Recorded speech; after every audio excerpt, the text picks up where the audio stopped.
ଯେଉଁ ବାଟରେ ଗଲେ ଆପଣ ଏକା ହେଇଯାଉଛନ୍ତି, ତେବେ ବୁଝି ଯାଆନ୍ତୁ ଆପଣ ଠିକ୍ ବାଟରେ ଚାଲୁଛନ୍ତି।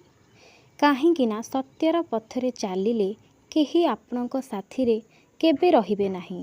ତୁମକୁ ଯିଏ ଥଟ୍ଟା କରୁଛି ତାକୁ ଥଟ୍ଟା କରିବାକୁ ଦିଅ ନା।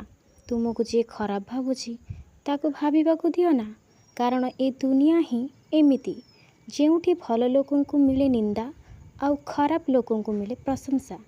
ଆପଣ ଯେତେ ଭଲ ହେଇଥାନ୍ତୁ ନା କାହିଁକି, ଆଉ ଯେତେ ବି ଭଲ କାମ କରନ୍ତୁ ନା କାହିଁକି, କିନ୍ତୁ ଗୋଟିଏ କଥା ମନେ ରଖିଥିବେ ସବୁବେଳେ, ଆପଣଙ୍କୁ ଯିଏ ଖରାପ ଭାବୁଛି ସେ ମଲା ଯାଏ ଖରାପ ଭାବିବ। କାହିଁକି ନା ତାହାର କୁତ୍ସିତ ଭାବନାର କୌଣସି ଉପଚାର ନାହିଁ। ମନେ ରଖ, ଯେ ପର୍ଯ୍ୟନ୍ତ ତୁମେ ଲୋକଙ୍କ କାମରେ ଆସୁଥିବ ସେ ପର୍ଯ୍ୟନ୍ତ ସେମାନେ ତୁମକୁ ମନେ ରଖିଥିବେ। ତାପରେ ତୁମକୁ ଅଣଦେଖା କରିବେ। ଯେମିତି ଦୀପ ଜଳିବା ପରେ ଦିଆସିଲ କାଠି ଅଲଗା ହୋଇଯାଇଥାଏ। କେବେ ବି ନିଜର ଶାରୀରିକ ଶକ୍ତି ଆଉ ଧନର ଶକ୍ତି ଉପରେ ଭରସା କରିବ ନାହିଁ। କାହିଁକି ନା ରୋଗ ଆଉ ଦରିଦ୍ରତା ଆସିବାରେ ଅଧିକ ସମୟ ଲାଗିନଥାଏ। ଆଜିର ଦୁନିଆରେ ବିଶ୍ୱାସ କରି ନିଜର ସମସ୍ୟାକୁ କାହାକୁ କୁହନ୍ତୁ ନାହିଁ। କାରଣ ମିଠା ମିଠା କଥା କହୁଥିବା ସବୁ ବ୍ୟକ୍ତି ଆପଣଙ୍କର ବନ୍ଧୁ ନୁହନ୍ତି।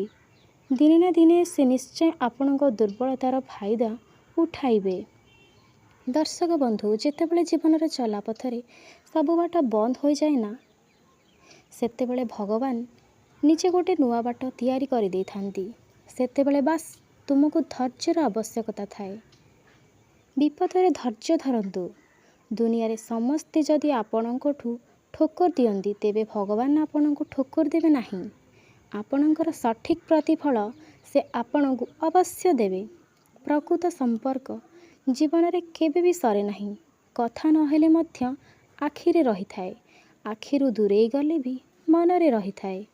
କିଛି ନ କହିବି ଯିଏ କହିଦିଏ, ଦୋଷ ନଥାଇ ବି ଯିଏ ସବୁ ଦୋଷ ନିଜ ପକ୍ଷକୁ ନେଇଯାଏ, ଦୂରେଇ ଥାଇ ବି ଯିଏ କର୍ତ୍ତବ୍ୟ ତୁଲାଏ, ସେହି ସମ୍ପର୍କକୁ ହିଁ ପ୍ରକୃତ ସମ୍ପର୍କ କୁହାଯାଏ। ମନେ ରଖନ୍ତୁ ଏହା।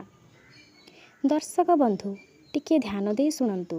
ଜଙ୍ଗଲରେ ପ୍ରତିଦିନ ସକାଳୁ ବାଘ ଭାବେ ଯେ ତାକୁ ଜୋରରେ ଦୌଡ଼ିବାର ଅଛି, ନହେଲେ ସେ ଭୋକିଲା ମରିବ।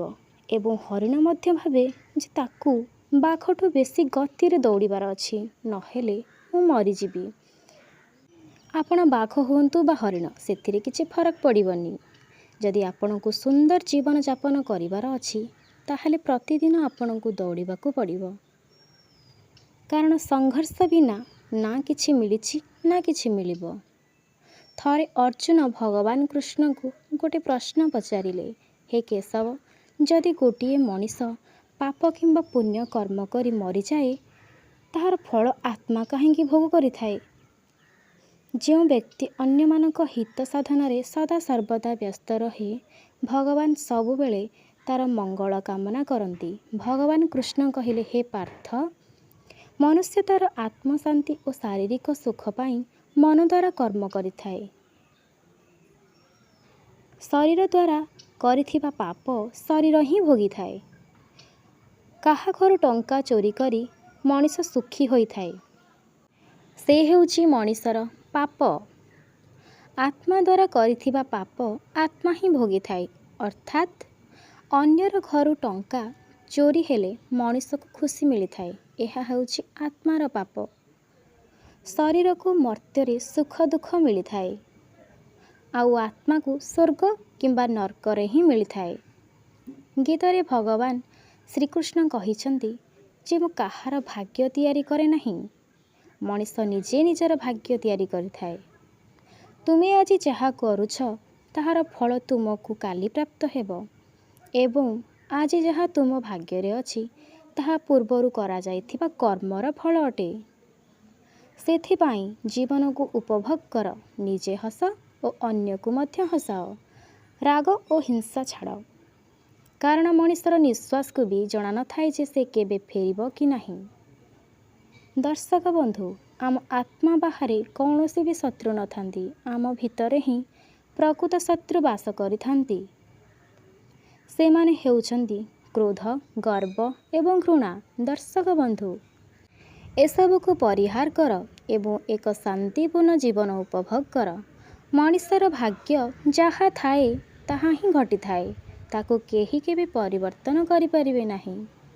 ବିଜ୍ଞାନ ଅଗ୍ରଗତି ଘଟିଲେ ବି ମଣିଷ ନିଜ ଜୀବନକୁ ରକ୍ଷା କରିପାରୁନି।